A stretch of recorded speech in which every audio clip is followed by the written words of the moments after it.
आज भारताचे सरन्यायाधीश जस्टिस गवई साहेब यांच्यावर एक धर्मांध वकिलाने एका धर्माची घोषणा देत त्यांच्यावर बूट फिरकवला आहे।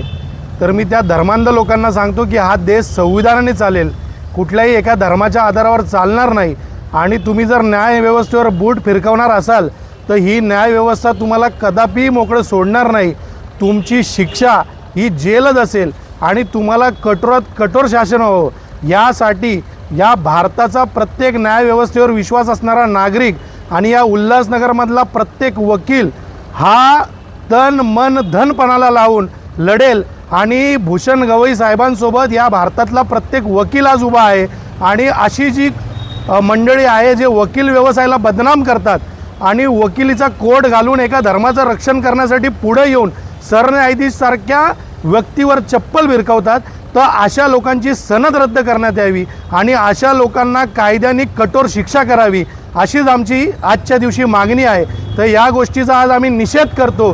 भूषण गवई साहेब यांच्यावर झालेल्या हल्ल्याचा भूषण गवई साहेब यांच्यावर झालेल्या हल्ल्याचा हल्लेखोरावर कारवाई झालीच पाहिजे। सर आंदोलन केलं जातं एकंदरीत काय विषय?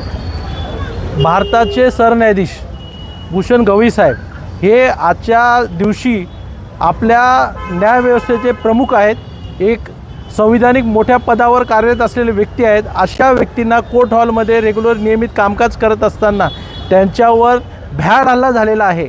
आणि हा हल्ला फक्त भूषण गवई साहेब यांच्यावर नसून हा संपूर्ण न्यायव्यवस्थेवर हल्ला झालेला आहे। आणि त्या घटनेचा आम्ही सर्व वकील म्हणून आणि सर्व जागरूक नागरिक म्हणून त्या गोष्टीचा जाहीर निषेध करतो। आणि त्यासाठी आज उल्हासनगर तालुका वकील संघटनेने इमर्जन्सी आमच्या वकिलांची मीटिंग घेतली आणि असा ठराव मंजूर केलेला आहे की आजच्या दिवशी दुपारी 2 नंतर आम्ही या घटनेचा निषेध व्यक्त करण्याकरता कामकाजापासून अलिप्त राहणार आहोत। आणि या घटनेचा आम्ही सर्व मिळून जाहीर निषेध करतो।